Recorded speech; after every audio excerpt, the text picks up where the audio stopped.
Bonjour les investisseurs, ici Stéphane, chasseur d'appartements. Je vous fais cette vidéo sous la neige pour vous faire part aujourd'hui du profil de locataires que je rencontre la plupart du temps pour les appartements d'habitation meublés haut de gamme.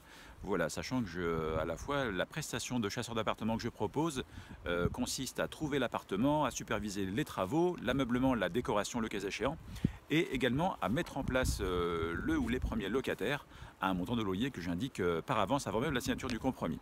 Alors pour trouver les locataires, alors ça passe tout simplement par une offre de location sur Le Bon Coin la plupart du temps avec des photos plutôt sympathiques d'appartements rénovés, meublés et décorés. Et donc les candidats à la location qui viennent se présenter très souvent ont d'excellents profils, une solvabilité absolument voilà, tout à fait fiable, hein, avec plus de 3 fois le montant du loyer gagné en tant que salaire. Des gens tout à fait charmants au passage, et qui néanmoins se font littéralement blackbouler par les agences immobilières. Pour quelle raison? Eh bien tout simplement parce que leur profil ne correspond pas à 100% à ce qu'il faut, c'est-à-dire que parfois la personne a juste un contrat, une promesse d'embauche, mais justement n'est pas encore sous CDI avec la période d'essai révolue, ou alors la personne est de nationalité étrangère, voilà, typiquement n'est pas du continent européen, donc effectivement, même si la personne a une caution solidaire, eh bien voilà, qu'est-ce qui se passe si la personne part à la cloche de bois et on ne va pas aller cavaler après la caution outre-mer.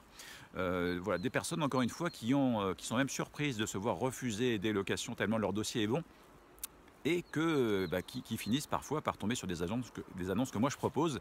Et moi, bien, à force d'expérience, hein, puisque j'ai investi moi-même depuis 12 ans maintenant et je côtoie beaucoup de locataires ou de candidats, et j'ai appris en quelque sorte à développer une espèce de sixième sens pour voir que les personnes sont tout à fait fiables, et je n'ai jamais eu de soucis de paiement ou de dégradation ou quoi que ce soit. Donc c'est en cela que j'arrive à trouver, j'allais dire assez facilement, des candidats tout à fait sérieux et solvables et soigneux, et qui restent tout à fait longtemps et qui sont, encore une fois, ont des profils normaux. Ils ne sont pas des profils à problème du tout, bien au contraire. Donc bien, sachez-le, si vous aussi vous souhaitez investir avec des appartements plutôt standing, haut de gamme et meublés, vous risquez fort aussi de tomber sur ce genre de locataires. Et moi, mon meilleur conseil, eh c'est de vous inviter tout simplement à les accepter, puisque, encore une fois, ils ont des profils tout à fait intéressants. Et il n'y a pas besoin de cumuler les garanties, les cautions, les garants, les garanties de loyer impayé. Bref, tout ça, ça a été fait pour garantir, encore une fois, la solvabilité, et c'est très bien, mais ça peut s'avérer justement contre-productif, et ça peut exclure du marché, encore une fois, des gens qui sont tout à fait solvables et qui vont prendre soin des appartements. Donc, voilà ce que je voulais vous dire sur la réalité également du marché locatif dans une grande ville comme Lyon, et c'est vrai aussi dans les autres grandes villes. Et apprenez tout simplement à faire confiance à des gens qui présentent de nombreuses garanties et qui malgré tout n'ont pas un dossier à 100% qualifié, j'allais dire, comme l'entendent en tout cas les agences immobilières. Voilà.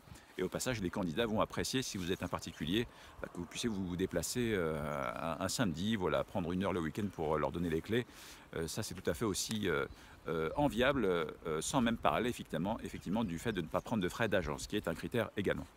Voilà pour l'information du jour sur le marché locatif. Merci de l'avoir regardé. N'hésitez pas à l'aimer, à la partager si vous le souhaitez, ou si vous avez des questions dans les commentaires. Et je vous dis à bientôt pour les prochaines vidéos. Au revoir.